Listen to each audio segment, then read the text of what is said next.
Many economic terms are seen in the news and discussed by financial experts. The truth is, it can be difficult to know the real difference between them all. In this video, I help explain the terms correction, recession, and depression in detail. I also compare their main differences. By the end of this video, you will have a better understanding of these terms and know how to apply them to your own life and finances. Hello and welcome back to the Biesinger Fire Journey. I am Jordan Biesinger, and in this channel I share my family's financial freedom journey with tips and tricks on finance, investing, and more. If you find today's video helpful, please give that lonely like button a click, comment, and share it with a friend. So what is a correction? A correction in economic terms is a reversal of a previous move in price, interest rates, or exchange rates. A correction is usually temporary, with prices typically returning to their original levels after the correction has occurred. For these reasons, a correction is different than a recession and depression. There are three main types of corrections. 1. Price corrections. 2. Interest rate corrections. 3. Exchange rate corrections. For price corrections, this is the most common type of correction and occurs when there is a sudden change in price levels. Price corrections occur due to changes in demand or supply, news events, or even rumors. Price corrections usually last for a shorter period of time, and prices will eventually return back to their original level. However, the reason for the price change could be something more serious, such as a change in the underlying fundamentals of the economy. In this case, the price correction could last for a longer period of time. The stock market is a common place to find price corrections.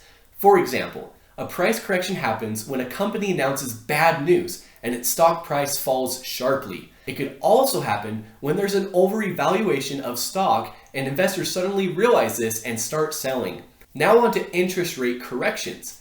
When rates are low for an extended period of time and then begin to rise, the result is higher mortgage payments for borrowers, thus leading many to end up defaulting on their loans. Lenders may also suffer losses when they have to resell properties going into foreclosure. While interest rate corrections can be painful for those involved, they are a necessary part of the economic cycle. Central banks use interest rates as a tool to manage inflation and keep the economy growing. Rates dipping too low can lead to inflationary pressures. Raising rates help to cool the economy and prevent inflation from spiraling out of control. Eventually, rates will begin to rise again and the cycle will repeat itself. It's important to note, interest rate corrections are a normal part of the economic cycle and happen from time to time. While they may be painful in the short term, borrowers and lenders alike should remember that the interest rate corrections are necessary. They help keep the economy healthy in the long run. Now on to exchange rate corrections. These types of corrections are usually nothing to fear. A country's exchange rate is like the price of its currency on the global market. The laws of supply and demand influence exchange rate corrections. When a country's currency becomes more valuable, its exports become more expensive for other countries to buy. As a result, the demand for the country's currency decreases and the value goes down. The opposite happens when a currency becomes less valuable. Remember that exchange rates are always changing, and corrections are a normal part of that process. A correction occurs when a currency's value suddenly drops or rises sharply in a short period of time. A variety of factors cause these corrections, including political instability, natural disasters, or changes in interest rates. It can be financially dangerous if a currency starts entering hyperinflation. At this point, it may lose so much value that it becomes worthless. A currency crisis can also cause a country's economy to collapse. For these reasons, it is important to monitor a country's exchange rate if you're planning to do business there. However, it is also important to not be fearful and know that corrections are normal. When planning to invest in a country with a volatile exchange rate, it's important to conduct research and understand any risks. Make sure to diversify your investments to protect yourself from sudden changes in the value of a currency. Several factors go into play with corrections, but they typically involve some type of sudden change. Although corrections are usually temporary, they can sometimes last for a longer period of time depending on the seriousness of the underlying issue. Keep an eye on corrections to keep your investment portfolio safe. So as a recap, remember that corrections are normal and a part of the economic cycle. Now, what is a recession? A recession is different than a correction because it is a significant decline in economic activity spread across the economy. The length of time for a recession is more than a few months. You can see signs of a recession in industrial production, employment, income, and other indicators. A recession begins when the economy reaches a peak of activity and ends when the economy reaches its trough. Between a peak and a trough, there is a period of contraction or decrease in economic activity. To simplify, we can think of a recession as 2 consecutive quarters of a decline in real GDP. In the United States, the National Bureau of Economic Research Business Cycle Dating Committee declares a recession. They don't rely on GDP data alone, but also look at other indicators like employment data. Recessions are generally characterized by 3 features. First, a significant decline in economic activity. This can be measured by GDP, employment, personal income, etc. Number 2, duration of more than a few months. Generally speaking, recessions last between 6 and 18 months. Number 3, a widespread decline across the economy. A recession that is confined to one sector or region is not generally considered a recession. A recession is often accompanied by a drop in the stock market and higher unemployment. But it's also important to remember that a recession is not the same as a depression. So let's jump into what is a depression. It is different than a correction or a recession. A depression is a more severe economic downturn, lasting longer with more widespread effects. Social and political unrest can increase during a depression as people lose faith in the government's ability to improve the situation.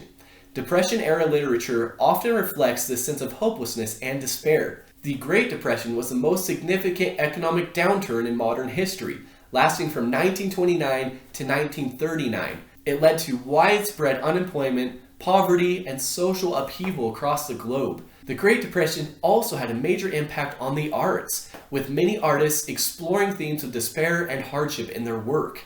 While the effects of a depression can be severe, it is important to remember that economies and societies always eventually recover from them. While the effects of a depression can be severe, it is important to remember that economies and societies eventually recover from them. The Great Depression eventually gave way to the much more prosperous post-World War II era.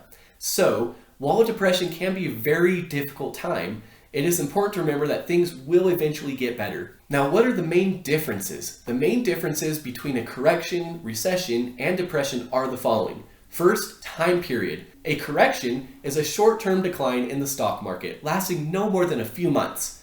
A recession is a significant decline in economic activity spread across the economy, lasting more than a few months.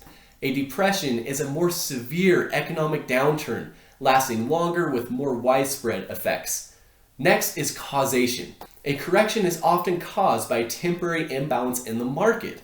A recession is generally caused by a combination of factors, including tight monetary policy, high interest rates, and declining consumer confidence. A depression is generally caused by a major shock to the economy, such as a financial crisis or a major natural disaster. Next is how to solve these occurrences of corrections, recessions, and depressions. Market forces can help to solve corrections. A recession may require government intervention. Depressions, however, often require both government intervention and major structural changes to the economy.